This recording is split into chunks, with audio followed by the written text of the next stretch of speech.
எல்லாருக்கும் நமஸ்காரம். மகாபாரத கிளை கதைகள் அந்த வரிசையில் இன்றைக்கி ஒரு நிகழ்ச்சியை பார்க்கலாமா?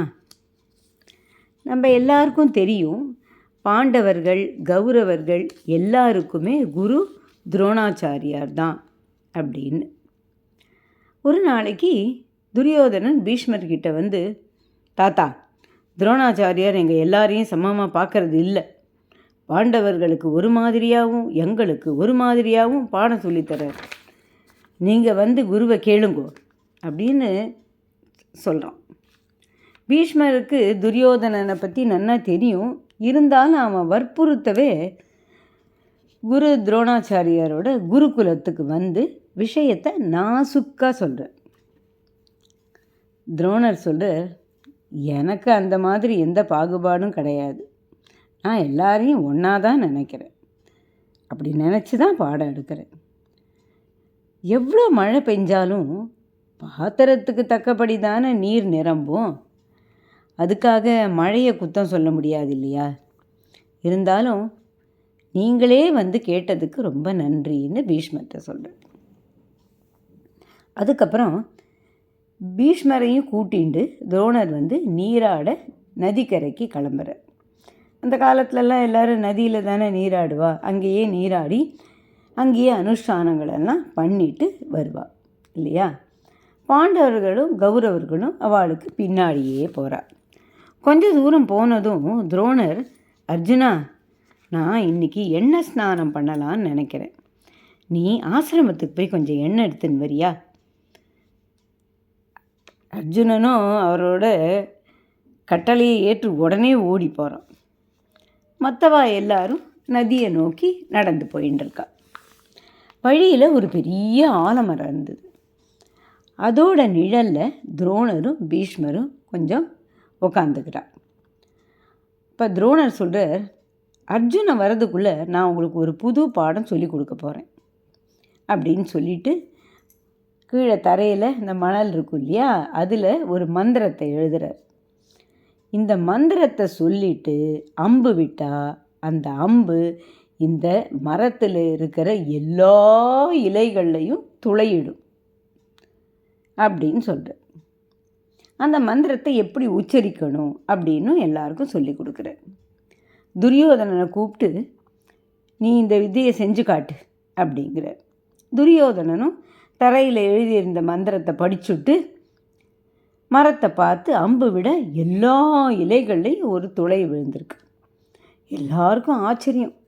துரியோதனனுக்கு கர்வம், காலரை தூக்கி விட்டுண்டு கர்வத்தோடு வந்து உட்காந்துக்கிறான். சரி, அர்ஜுனன் வரும்போது வரட்டும், நாமெல்லாம் நதிக்கரைக்கு போகலாம் அப்படின்னு கிளம்புறார் துரோணர். எல்லாரும் அவர் பின்னாடியே நதிக்கரைக்கு போய் சேர்றார். கொஞ்ச நேரத்தில் அர்ஜுனனும் எண்ணெயை எடுத்துட்டு வரான். நீராடிட்டு திரும்பி வரா எல்லாரும். அப்படி எல்லாரும் திரும்பி வரும்போது மறுபடியும் அந்த ஆலமரத்தடியில் வந்து கொஞ்ச நாள் உட்காந்துக்கிறா. உட்காந்துட்டு மேலே பார்த்தா எல்லாரும் அதிர்ந்து போயிட்டா. ஏன்னா எல்லா இலைகளையும் இப்போ 2வது துளையும் இருந்தது. பீஷ்மர் துரோணர்கிட்ட கேட்குறார், துரோணரே, நீராட போகிறதுக்கு முன்னாடி துரியோதனன் அம்பு விட்டு இலைகளில் ஒரு துளையை உண்டாக்கினான். ஆனால் நம்ம நீராடிட்டு வரத்துக்குள்ளே எப்படி இன்னொரு துளை வந்தது அப்படின்னு வியப்போடு கேட்குறார். துரோணர் வந்து தன்னோட மாணவர்களை பார்த்து கேட்குறார், இது யார் செஞ்ச வேலை அப்படின்னு. அர்ஜுனன் பௌமியமாக எழுந்து நின்று, அடியேன்தான் அப்படின்னு சொல்கிறான். பீஷ்மருக்கு ஆச்சரியம். அர்ஜுனா, இதை சொல்லி கொடுக்கும்போது நீங்கள் இல்லவே இல்லையே, அப்புறம் எப்படி அப்படின்னு கேட்குறார். அர்ஜுனன் சொல்கிறான், தாத்தா, நான் எண்ணெய் பாத்திரத்தோடு வந்தபோது இந்த மரத்தடியில் காலடி சுவடுகள் இருக்கிறத பார்த்தேன். அதோட தரையில் ஒரு மந்திரம் எழுதியிருந்ததையும் பார்த்தேன்.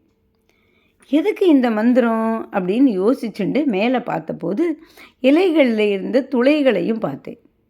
ரெண்டுக்கும் ஏதாவது தொடர்பு இருக்குமோ அப்படின்னு யோசித்து மந்திரத்தை உச்சரித்து அஸ்திரத்தை விட்டேன். என்னோட யூகம் சரியானது தான்.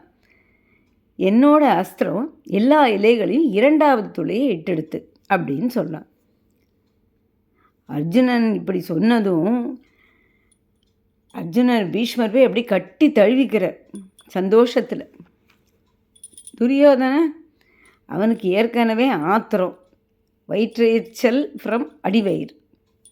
இதென்ன பெரிய சாதனையா அப்படின்னு கேலி பண்ணுறான்.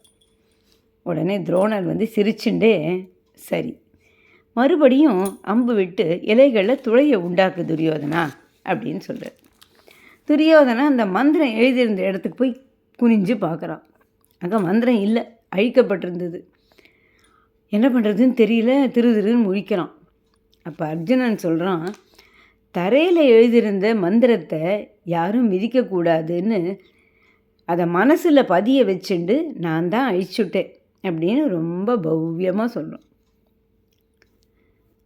மந்திரத்தை மனசில் பதிய வைக்க தவறினதுனால தலையை குறிஞ்சுட்டு நிற்கிறான் துரியோதனன். இப்போ துரோணர் பீஷ்மரை பார்த்து கேட்குறார், பீஷ்மரே இப்போ சொல்லுங்க, என்னோட தவறு ஏதாவது இருக்கா அப்படின்னு கேட்குறார்.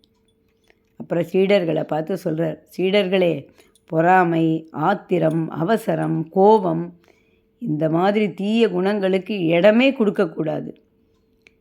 எதுலேயும் அலட்சியம் கூடாது. சந்தர்ப்பங்களை சரிவர பயன்படுத்திக்கணும். இதை கோட்டை விட்டால் எவ்வளோ திறமசாலியாக இருந்தாலும் பிரகாசிக்க முடியாது. பார்க்கறதுல எல்லாம் இருந்து என்ன கற்றுக்கலான்னு யோசித்து கற்றுக்கணும். வெற்றி கிடைக்கும். உங்களுக்கு வெற்றி கிடைக்க நான் வாழ்த்துறேன் அப்படின்னு சொல்கிறார். அப்போ தான் பீஷ்மருக்கு புரியறது, Duryodhana back bench student, Arjuna front bench student அப்படின்னு. அப்பாடா, இந்த பிரச்சனை ஒன்றும் இல்லாமல் நல்லபடி தீர்ந்ததுன்னு நிம்மதியாக பீஷ்மர் திரும்பி அரண்மனைக்கு வரார். சரி, இன்னொரு பதிவில் இன்னொரு கதையோடு சந்திக்கலாம். நன்றி, வணக்கம். மீண்டும் வருகிறேன்.